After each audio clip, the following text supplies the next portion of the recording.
Thank you. আপনারা সবাই এসছেন। আমরা আজকের প্রেস কনফারেন্সটা খুবই সংক্ষিপ্ত। আমরা দুটো বিষয়ে এটার উপরে আলোকপাত করব। তার আগে আমরা জানতে পেরেছি যে পোপ ফ্রান্সিস মারা গিয়েছেন। আমাদের চিফ অ্যাডভাইজার খুব শকড এবং উনি কন্ডোলেন্স জানিয়েছেন। এটা আমরা একটু পরেই কন্ডোলেন্স মেসেজ পাঠাবো, এটা আপনারা পাবেন। আর আজকের প্রেস কনফারেন্সের অন্যতম বিষয় হচ্ছে যে মাননীয় চিফ অ্যাডভাইজার কাতারে যাচ্ছেন। এটা মূলত ওইখানে কাতারে আর্থানা সম্মেলনে ওইখানে উনি জয়েন করবেন। এছাড়া অন্যান্য বায়োলেটারাল কিছু প্রোগ্রাম আছে। আর একটু পরে আমি আমার কলিগ আজাদ মজুমদার উনি জানাবেন যে আজকে আপনারা জানেন যে শ্রম অধিকার নিয়ে আমাদের একটা কমিশন করা হয়েছিল বাংলাদেশের শ্রম আইন, শ্রম অধিকার এগুলো বিষয়ে। তো ওদের যে মূল কমিটি ওনারা আজকে তাদের ফাইনাল রিপোর্ট, ফুল রিপোর্টটা জমা দিয়েছেন। ওনারা 4টার সময় একটা প্রেস কনফারেন্স করবেন। তো আজকে আমাদের চিফ অ্যাডভাইজার সাথে যেহেতু তারা আজকে কল অন করলেন, সেটার উপরে আমাদের ডিপিএস আজাদ মজুমদার উনি একটু বলবেন। তো আমি কাতার সম্পর্কে বলি। আজকে আমরা 7টার সময় ফ্লাই করব কাতারে এবং দোহাতে আমরা নেমে আজকে আর এটা যেহেতু রাত হয়ে যাবে তেমন কোনো ইয়ে নেই। আমাদের বিজি ডে যাবে 22 এবং 23 তারিখে। 22-23 তারিখে আমাদের অন্যতম স্যারের মূল যে প্রোগ্রাম সেটা হচ্ছে আর্থানা সম্মেলন। আপনি জানেন এটার মূল আয়োজক কাতারের রয়্যাল ফ্যামিলি। এটার মানে শাইখা হিন্দ এটা মূল এটার আয়োজক। উনি আমিরের বোন এবং আমিরের মা যিনি শাইখা মৌজা খুবই ইনফ্লুয়েন্সিয়াল, আরব ওয়ার্ল্ডে উনি খুব ইনফ্লুয়েন্সিয়াল একজন নেত্রী ছিলেন। এবং ওনার কাতারের আমিরের মানে আগের যিনি আমির ছিলেন তার ওয়াইফ, উনিও ওনার সাথেও স্যারের দেখা হবে। এবং কাতারের ডেপুটি প্রাইম মিনিস্টারের সাথে স্যারের কলন আছে। এছাড়া কাতারের আমির শেখ তামিম, উনি যদিও এখন একটু ট্রাভেলিংয়ে আছেন, বাট ওনার সাথেও আমরা আশা করছি ওনার সাথে প্রফেসর ইউনুসের একটা আলাপ হবে।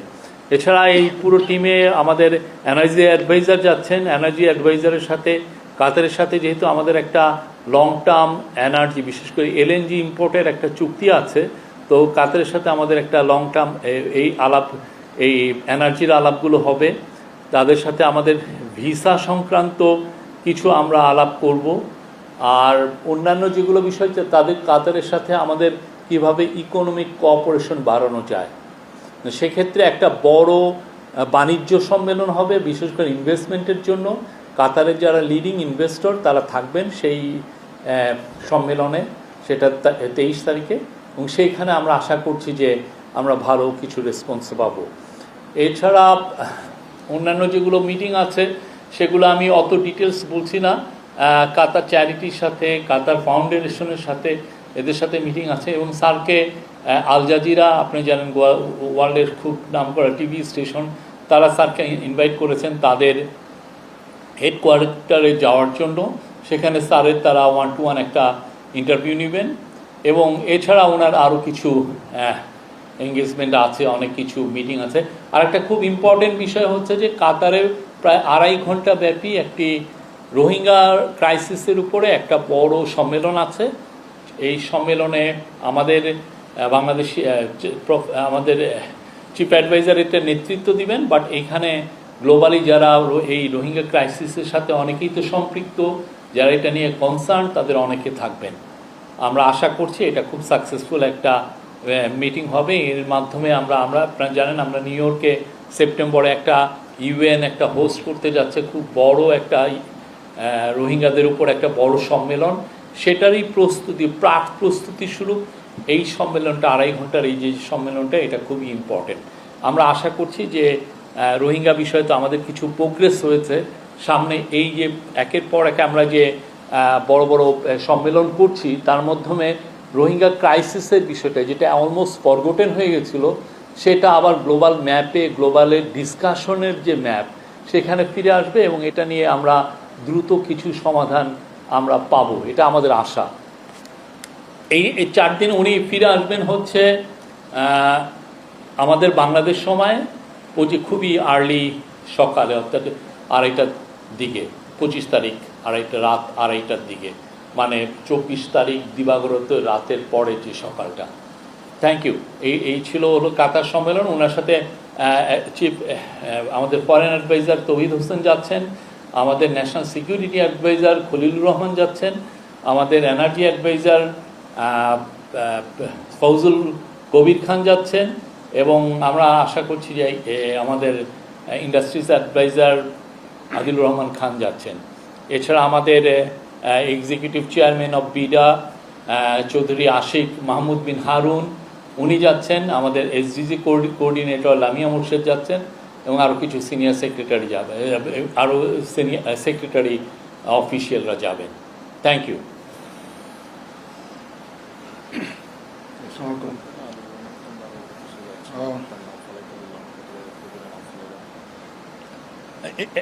একটা বিষয়, আদিলুর রহমান খানের বিষয়টা এখন আমরা শিওর না, সরি। এনার্জি অ্যাডভাইজার উনি যাচ্ছেন, সরি।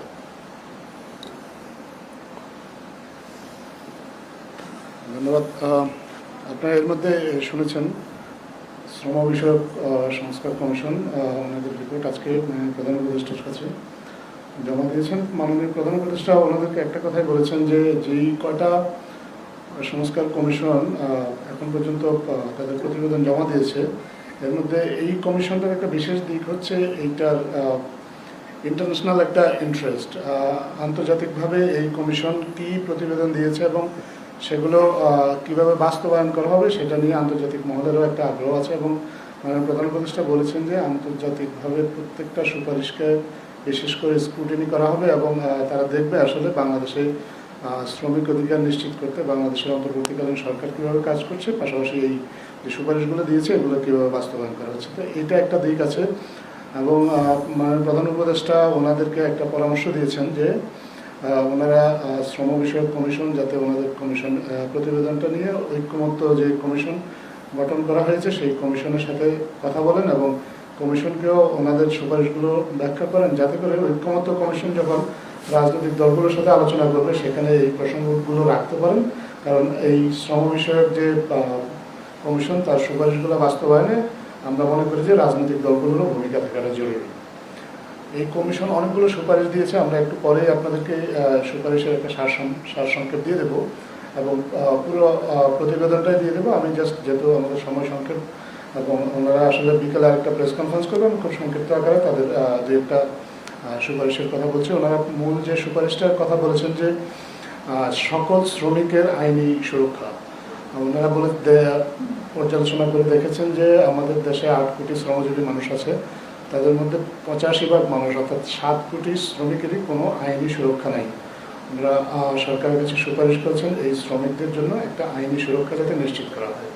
পাশাপাশি জাতীয় ন্যূনতম মজুরি নির্ধারণের একটা সুপারিশ ওনারা করেছেন, যাতে করে সব পেশার বা সব ধরনের শ্রমিক যারা আছেন তারা আসলে এই জাতীয়ভাবে একটা ন্যূনতম মজুরির আওতায় আসতে পারেন, সেটা যেন নিশ্চিত করা হয়। এই সুপারিশটা করেছেন। শ্রমিকদের জন্য নিবন্ধন তথ্য ভাণ্ডার গঠন করার সুপারিশ কথা বলেছেন, যাতে শ্রমিকদের পরিচয়পত্র রাখা হয়, এটার কথা বলেছেন।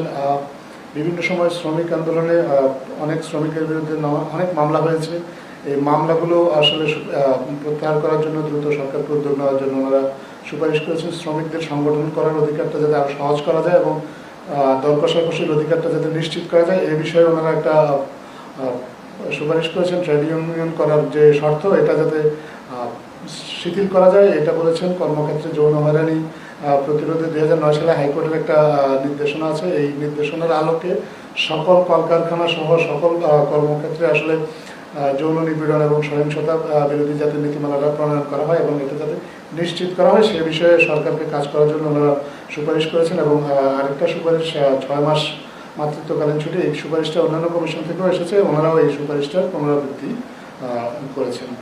এর বাইরে ওনারা শ্রমিকদের জন্য একটা সার্বজনীন তহবিল করার কথা বলেছেন এবং যাতে করে শ্রমিকরা আপনার এই তহবিলের মাধ্যমে বেনিফিটেড হতে পারেন। বিভিন্ন সময়ে তারা নানা ঘটনা দুর্ঘটনা দুর্যোগের শিকার হন, যাতে শ্রমিকদেরকে এই তহবিল থেকে সহায়তা করা যায় এবং কর্মক্ষেত্রে সুস্থ পরিবেশ নিশ্চিত করার জন্য ওনারা একটা সুপারিশ করেছেন, শ্রম আইনে মহিলা শব্দের পরিবর্তে যাতে নারী ব্যবহার করা হয় এবং কর্ম পরিবেশে শ্রেণী ক্ষমতায় তুই তুমি ইত্যাদি সম্বোধন চর্চা বন্ধ করার একটা সুপারিশ করেছেন। আরেকটা গুরুত্বপূর্ণ সুপারিশ ওনারা করেছেন যে শ্রম আদালত সহ ট্রাইব্যুনাল এবং অ্যাপিলেট ডিভিশন পর্যন্ত সর্বক্ষেত্রে যাতে বাংলা প্রচলন করা হয় এবং এই বিষয়টা ওনারা একটা সুপারিশ করেছেন এবং সিদ্ধান্ত গ্রহণে নারী পুরুষ সকল শ্রমিকদের অংশগ্রহণের একটা সুপারিশ করেছেন। মোটা থেকে এইগুলো হচ্ছে ওনাদের সুপারিশ। এর বাইরে আপনারা একটু বিস্তারিত হয়তো ওনাদের প্রেস রিলিজের মাধ্যমে পেয়ে যাবেন বা আপনার রিপোর্টটা পেলেও আপনারা এই বিষয়ে আরও বিস্তারিত জানতে পারবেন। এখন যদি আপনাদের এই বিষয়ে কোনো প্রশ্ন থাকে আমরা আপনাদের সেই প্রশ্নের জবাব দেবো। ধন্যবাদ। আর একটা বিষয় সেটা হচ্ছে যে আমাদের চিফ অ্যাডভাইজার 3 জন কাতারি মিনিস্টার তার সাথে কল অন করবেন এবং তার অনারে কাতারের যিনি ডেপুটি প্রাইম মিনিস্টার ওনাকে একটা লাঞ্চন একটা থাকবে, তার ওনারকে একটা হোস্ট করছেন। আর উনি আর্থানা সামিটে ওনার মূল স্পিচের বিষয় হচ্ছে role of social business, financial inclusion and microfinance in fostering sustainable development and economic opportunities for marginalized communities. আর আরেকটা বিষয় আপনারা জানেন, এই প্রথমবারের মতো আমাদের একটা হেড অফ গভর্নমেন্টের সাথে 4 জন আমাদের নারী ফুটবলার এবং ক্রিকেটার যাচ্ছেন। তাদের যেই অনুষ্ঠানাদি যে আছে তাদের জন্য সেপারেট অনুষ্ঠানাদি থাকছে। আমরা আশা করছি যে তারা কাতারি যারা স্পোর্টস অফিসিয়াল, আপনারা জানেন কাতার স্পোর্টসে অনেক উন্নত, তাদের সাথে কথা বলবেন আর তাদের সাথে অনেক ধরনের ভিউ এক্সচেঞ্জ হবে। কাতারের অনেক স্পোর্টস ফ্যাসিলিটিতে তারা ভিজিট করবেন এবং আমাদের সাথে কাতারের কী রকমের স্পোর্টসে কোলাবোরেশন করা যায় সেই বিষয়গুলো এই মিটিংয়ে আসবে এবং আমরা আশা করছি যে কাতারের স্পোর্টস মিনিস্টারের সাথে তাদের দেখা হবে এবং কাতারের স্পোর্টস মিনিস্টার আমাদের চিফ অ্যাডভাইজারের সাথেও কল অন করবেন। Thank you. প্রশ্ন? হ্যাঁ, প্লিজ কোশ্চেন।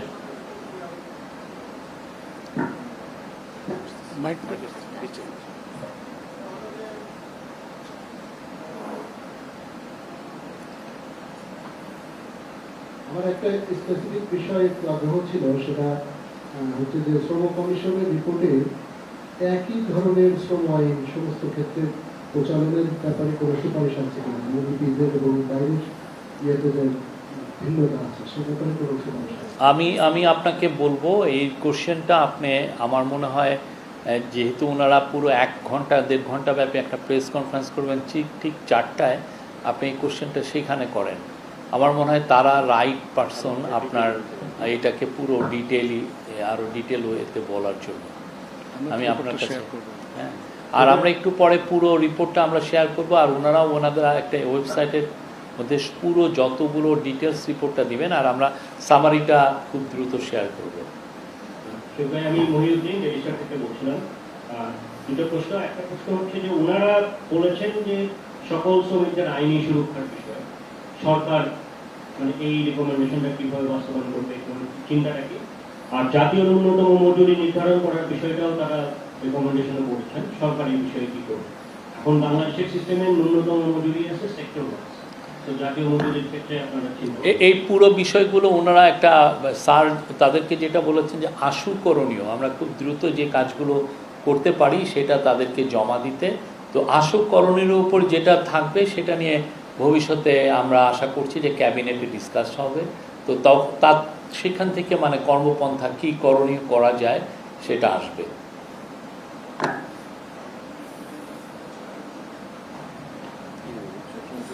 দুইটা লাগবে।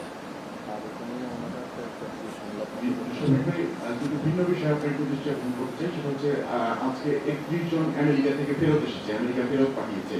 তো এই বিষয়ে আমেরিকার সাথে কোনো কথা হয়েছে কিনা, কেন ফেরত পাঠালো, আরো ফেরত পাঠাবে কিনা?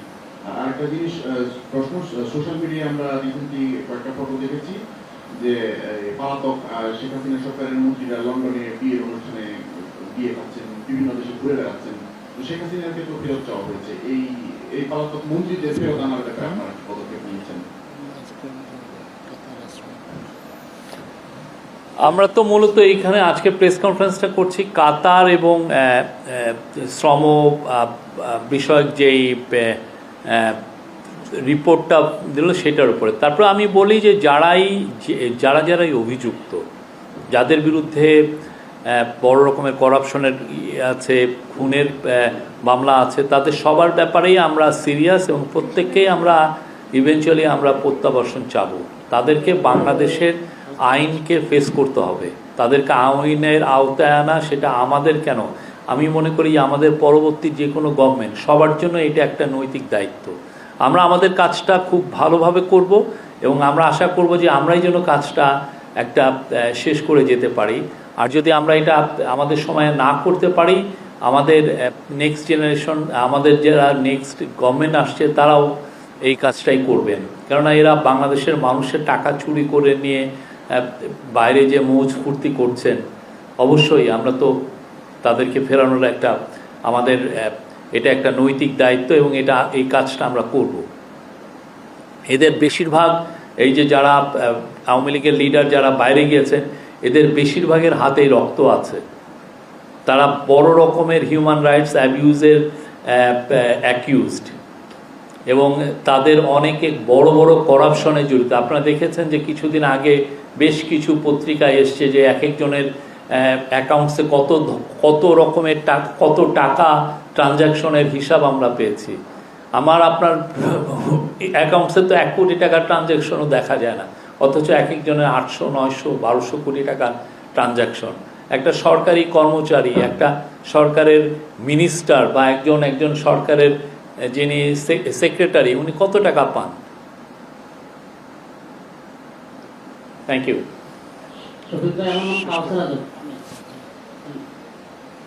জি,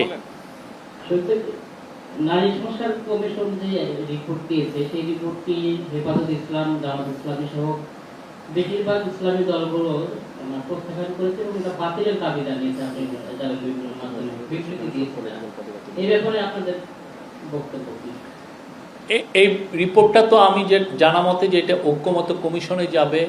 ঐক্যমত্য কমিশন এই রিপোর্টটাকে নিয়ে ভবিষ্যতে পলিটিক্যাল পার্টিগুলোর সাথেই কথা বলবেন।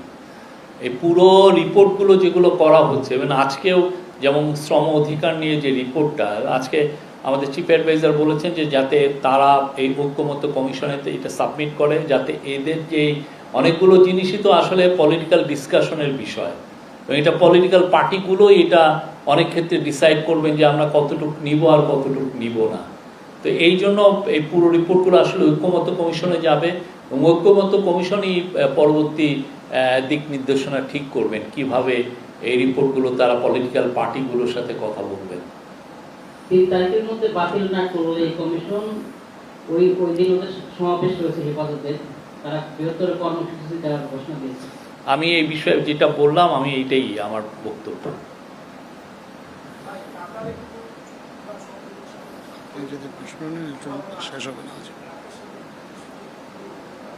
আমি বলছি না, আমরা কাতারে অবশ্যই আমরা অনেকগুলো বিষয় আলাপ আলোচনা হবে। মূলত প্রফেসর ইউনূস ওইখানে যাচ্ছেন, আমাদের চিফ অ্যাডভাইজার ওখানে যাচ্ছেন আর্থানা সামিটে জয়েন করার জন্য। কারণ অন দ্য সাইড লাইন অনেকগুলো মিটিং হবে। এই মিটিংগুলো আসলে সত্যি হতে কাতারের সাথে যেটা আমাদের পারস্পরিক যে সম্পর্কটা, এটা আরও নতুন উচ্চতায় নেওয়ার জন্য। আপনি জানেন কাতার খুব ছোট দেশ হলেও মিডল ইস্টে তার অসম্ভব একটা ইনফ্লুয়েন্স, এবং কাতার গ্যাসের ক্ষেত্রে ওরা ওয়ার্ল্ডের পাওয়ার হাউস। তো আমরা চাই কাতারের সাথে আমাদের সম্পর্কটা আরও সুদৃঢ় হোক, আমরা যাতে তাদের সব ধরনের এনার্জি কোঅপারেশন করতে পারি এবং তাদের থেকে আমরা প্রচুর ইনভেস্টমেন্ট বাংলাদেশে আনতে পারি, এবং কাতারের যে শ্রম বাজার সেখানে যেন আরও বাংলাদেশি যুক্ত হতে পারেন, এগুলো আমাদের ইচ্ছা। এবং এই বিষয়গুলো অনেকগুলো মিটিং হবে এবং আমাদের এই কথাগুলো বারবার আমরা বলবো। আমি জাগরণ থেকে বলছি। আপনি বলছিলেন যে শ্রমিকদের সুবিধার জন্য সরকার কথা বলবে, এই ব্যাপারে সুনির্দিষ্টভাবে কোনো প্ল্যান সরকারের রয়েছে কিনা আমাদের শ্রমিকদের সেখানে চাকরির সুযোগ সুবিধা করে দেওয়ার জন্য?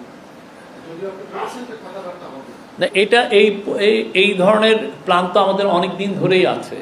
আপনারা জানেন যে আমরা এই বিষয়ে ইউএইর সাথে মানে অনেক এক্সটেন্সিভ আমরা কথা বলছি। আমাদের স্পেশাল এনভয় লুৎফে সিদ্দিকী, উনি আমার মনে হয় হাফে ডজন মিটিং করেছেন, হাফে ডজন বার উনি ইউএই গিয়েছেন এই ইউএইর মার্কেটটা যাতে আমাদের জন্য মুক্ত হয়, আমরা আমাদের জন্য আরও আমাদের শ্রমিক তারা বাংলাদেশ থেকে নেয়, সেই বিষয়টা আমরা দেখছি। ঠিক তেমনি অন্যান্য যতগুলো মার্কেট আছে যেখানে আমাদের বাংলাদেশি ভাই বোনেরা কাজ পেতে পারেন, সেই মার্কেটগুলো আমরা দেখছি, শ্রমবাজারগুলো আমরা দেখছি যে কিভাবে আমাদের জন্য আরও বেটার স্যালারিতে এবং আরও বেশি সংখ্যক বাংলাদেশি কিভাবে সেখানে কাজ পেতে পারেন, সেটা এটা দেখাটা আমাদের প্রবাসী কল্যাণ মন্ত্রণালয় এবং ইন্টারিম গভর্নমেন্ট দুটারই একটা টপ প্রায়োরিটির মধ্যে, এটা টপ প্রায়োরিটি। আমি বিল্লাল হোসেন আরটিভিতে আছি। আমার একটা প্রশ্ন ছিল আজকে এই সংবাদ সম্মেলনের বাহিরে, সেটা হচ্ছে যে আমরা জানি যে জুলাই আগস্ট গণ অভ্যুত্থানের মধ্য দিয়ে এই সরকার এসেছে। জুলাইতে আন্দোলন চলাকালীন সময় কিন্তু অনেকের বিরুদ্ধে মামলা হয়েছিল। আমরা জানি যে আপনারা আসার পরে এই সরকার এইসব মামলাগুলো প্রত্যাহারের জন্য একটা উদ্যোগ নেয়। যদি উদাহরণস্বরূপ বলি যে ঢাকা কলেজের একজন শিক্ষার্থী ফায়াজ, সে 18 থেকে 17 জুলাই তাকে আটক করা হয়েছিল, তার ক্ষেত্রে জবানবন্দিও নেওয়া হয়েছিল।